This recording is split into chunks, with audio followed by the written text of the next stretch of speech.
Price lord Jesus. ಪ್ರಿಯ ದೇವಜನರೇ, ನಿಮ್ಮೆಲ್ಲರಿಗೂ ಪರಿಶುದ್ಧಾತ್ಮನ ಪವಿತ್ರಾತ್ಮನ ನಾಮದಲ್ಲಿ ವಂದನೆಗಳು.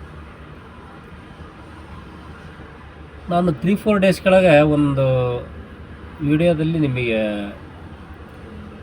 ಒಂದು 3 ಕ್ವಶನ್ ಕೇಳಿದ್ದೆ. ನಾನು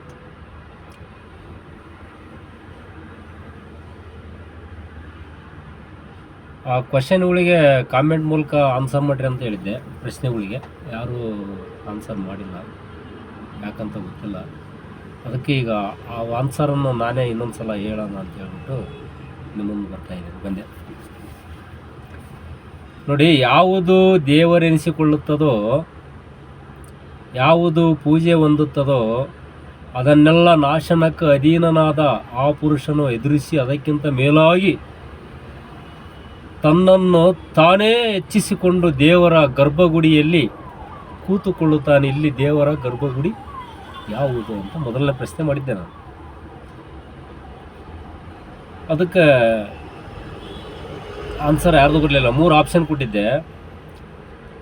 ಆತ್ಮಿಕ ಪರಲೋಕದಲ್ಲಿ, ಎ ಬಿ ಆರಿಸಲ್ಪಟ್ಟ ಜನರ ಹೃದಯದಲ್ಲಿ, ಸಿ ದೇವರನ್ನು ಅರಿಯದ ಅನ್ಯರಲ್ಲಿ. ಇದರಲ್ಲಿ ಬಿ ಆನ್ಸರ್ ಕರೆಕ್ಟ್. ಈ ಒಂದು ಪ್ರಶ್ನೆಗೆ ಆರಿಸಲ್ಪಟ್ಟ ಜನರ ಹೃದಯದಲ್ಲಿ, ಸಭೆಯಲ್ಲಿ. ಆಮೇಲೆ ಎರಡನೇ ಪ್ರಶ್ನೆ, ಸೈತಾನನು ಮತ್ತು ಆತನ ದೂತರು ಯಾವ ರೀತಿಯ ವೇಷವನ್ನು ಹಾಕಿಕೊಂಡು ಕಾಣಿಸಿಕೊಳ್ಳುತ್ತಾರೆ? ನಾನು ಇದರಲ್ಲಿ 3 ಆಪ್ಷನ್ ಕೊಟ್ಟಿದ್ದೆ. ಒಂದನೇದು ಮನುಷ್ಯನ ವೇಷ, ಎರಡನೇದು ಪ್ರಕಾಶವುಳ್ಳ ದೇವದೂತರ ವೇಷ, ಪ್ರಕಾಶ ರೂಪವುಳ್ಳ ದೇವದೂತರ ವೇಷ, ಸಿ ಮೂರನೇದು ಸರ್ಪನ ವೇಷ. ಇದರಲ್ಲಿ ಬಿ ಆನ್ಸರ್ ಕರೆಕ್ಟು. ಪ್ರಕಾಶ ರೂಪವುಳ್ಳ ದೇವದೂತರ ವೇಷವನ್ನು ಧರಿಸಿ ಇರುತ್ತಾರೆ. ಯಾರು? ಸೈತಾನ ಮತ್ತು ಆತನ ದೂತರು ನಮ್ಮಲ್ಲೇ ಇರುತ್ತಾರೆ. ನಾವು ಸೈತಾನ ದೂತರ ಅಂತ ಯಾರು ಹೇಳ್ಕೊಳಲ್ಲ, ನಾವು ದೇವದೂತರ ಅಂತ ಹೇಳ್ತಾ ಇರ್ತಾರೆ. ಅವರು ಪ್ರಕಾಶ ರೂಪವುಳ್ಳ ದೇವದೂತರ ವೇಷದಲ್ಲಿ ಇರುತ್ತಾರೆ, ಕಾಣಿಸಿಕೊಳ್ಳುತ್ತಾರೆ. ಕೊನೆಯದಾಗಿ ಮೂರನೇದು, ಘಟಸರ್ಪನು ಆರಿಸಲ್ಪಟ್ಟ ಕ್ರೈಸ್ತರನ್ನು ಸುಳ್ಳು ಉಪದೇಶದಿಂದ ಮರಳು ಮಾಡುತ್ತಾನೆ. ಇದು ಸರಿನೋ ತಪ್ಪು ಅಂತ ಕೇಳಿದ್ದೆ. ಇದು ಸರಿ. ಇದು ಘಟಸರ್ಪನು ಆರಿಸಲ್ಪಟ್ಟ ಕ್ರೈಸ್ತನ ಸುಳ್ಳು ಉಪದೇಶದಿಂದಲೇ ಮರಳು ಮಾಡ್ತಿರೋದು. ಎಲ್ಲರೂ ನಿಜವಾದ ಪ್ರವಾದಿಗಳು ಇರಲ್ಲ, ಎಲ್ಲರೂ ನಿಜವಾದ ಪಾಸ್ಟ್ಗಳು ಇರಲ್ಲ. ಏನಾಗುತ್ತಪ್ಪ ಅಂದರೆ, ಈಗ ಗಾಡಿ ಸರ್ವಿಸಿಗೆ ಬಂದರೆ, ಗಾಡಿ ನಾವು ಸರ್ವಿಸಿಗೆ ತಗೊಂಡು ಹೋಗ್ತೇವೆ. ಇಲ್ಲಿಗೆ ಶೋರೂಮಿಗೆ ಹೋಗ್ತೇವೆ, ಗಾಡಿ ಸರ್ವಿಸ್ ಮಾಡಿಸ್ತೇವೆ, ಮತ್ತೆ 5,000 ಕಿಲೋಮೀಟ್ರ್ ಓಡಿಸ್ತೇವೆ, ಮತ್ತೆ ಬರ್ತೇವೆ, ಸರ್ವಿಸ್ ಮಾಡ್ತೇವೆ. ಅದೇ ರೀತಿ ಸ್ತೋತ್ರ, ಅದೇ ರೀತಿಯಾಗಿ ಬಾಡಿ ಸರ್ವಿಸ್ ಇದೆ. ಜೀವನದಲ್ಲಿ ಬಾಡಿ ಸರ್ವಿಸ್ ನಿತ್ಯ ಮಾಡಿದ್ರೂ ಸಾಲದು. Hallelujah, amen. ಬಾಡಿ ಸರ್ವಿಸನ್ನು ನಿತ್ಯ ಮಾಡಿದ್ರು ಸಾಲದ. ಬಾಡಿ ಸರ್ವಿಸ್ ಎಲ್ಲಿ ಆಗ್ಬೇಕು? ಸತ್ಯವೇದದಲ್ಲಿ, ಚರ್ಚಲ್ಲಿ, ಸಭೆಯಲ್ಲಿ ನಿತ್ಯವೂ ಬಾಡಿ ಸರ್ವಿಸ್ ಆದರೂ ಸಾಲದು.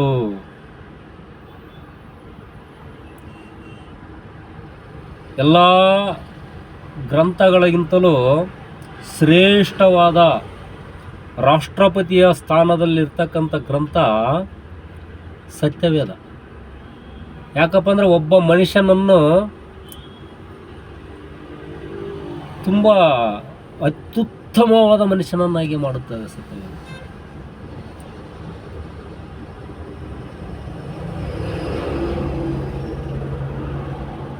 ಸಾವಿರಾರು ಕೋಟಿ ಜನಗಳಲ್ಲಿ ಆರಿಸಲ್ಪಟ್ಟಂಥ ವ್ಯಕ್ತಿಯನ್ನಾಗಿ ಮಾಡ್ತಕ್ಕಂಥ ಗ್ರಂಥ ಸತ್ಯವೇದ ಗ್ರಂಥ. ಈ ಸತ್ಯವೇದ ಗ್ರಂಥ ಮನುಷ್ಯನನ್ನಾಗಿ ದೇವಮಾನವನನ್ನಾಗಿ ಮಾಡ್ತಕ್ಕಂಥ ಶಕ್ತಿ ಈ ಸತ್ಯವೇದ ಗ್ರಂಥಕ್ಕೆ ಇದೆ, ಬೇರೆ ಯಾವುದಕ್ಕೂ ಇಲ್ಲ. ಗ್ರಂಥದಲ್ಲಿ ತಿಳಿದುಕೊಳ್ತಕ್ಕಂಥ ವಿಷಯಗಳು ತುಂಬ ಇದಾವೆ. ಎಷ್ಟೇ ನಾವು ಅದರಲ್ಲಿ ಸ್ಟಡಿ ಮಾಡಿದ್ರು, ಎಷ್ಟೇ ನಾವು ಅದರಲ್ಲಿ ಓದಿದ್ರು, ಎಷ್ಟೇ ಚರ್ಚ್ಗಳಿಗೆ ಹೋಗಿ ನಾವು ಎಷ್ಟೇ ಸಭೆಯಲ್ಲಿ ಅದು ಕೇಳಿದ್ರು ಕೇಳ್ತಕ್ಕಂಥವು ತುಂಬ ಇದಾವೆ. ನಮಗೆ ಗೊತ್ತಿಲ್ಲದೆ ಇರ್ತಕ್ಕಂಥವು ಭಾಳ ಇದ್ದಾವೆ. ಪರಲೋಕದ ರಹಸ್ಯಗಳು ತುಂಬ ಇದಾವೆ. ಅವನ್ನ ಅವಾಗ ನಾವು ನೋಡ್ತಾ ಇದ್ದರೆ ನಮಗೆ ಆ ಒಂದು ರಹಸ್ಯ ಏನು ಅಂತ ಹೇಳ್ಬಿಟ್ಟು ಗೊತ್ತಾಗುತ್ತೆ. ದೇವರು ರಹಸ್ಯವಾಗಿಟ್ಟಿದ್ದಾನೆ.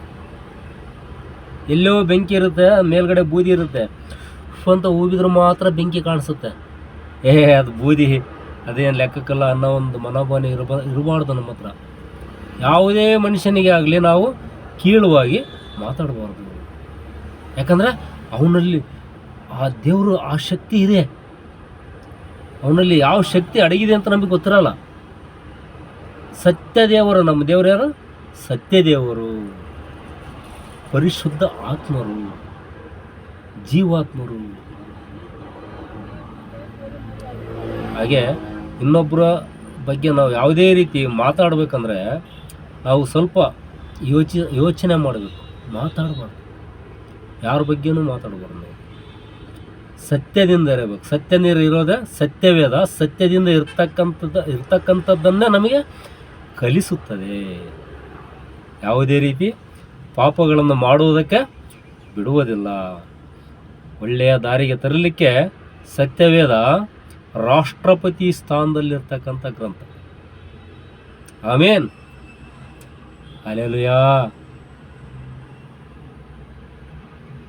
ಏನಾದರೂ ನಮ್ಮಲ್ಲಿ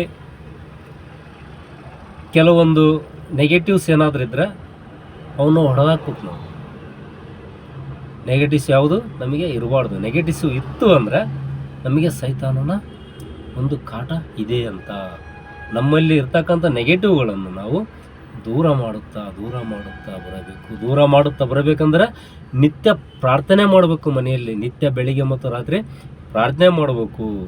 ನಿತ್ಯ ಸ್ತೋತ್ರ ಮಾಡಬೇಕು. ನಿತ್ಯವೂ ನಾವು ದೇವರಿಗೆ ಸ್ತೋತ್ರ ಮಾಡಬೇಕು. ಸ್ತೋತ್ರ ಯೇಸಪ್ಪ, ಸ್ತೋತ್ರ ಯೇಸಯ್ಯ. ಆಮೇನ್, ಹಲ್ಲೆಲೂಯಾ.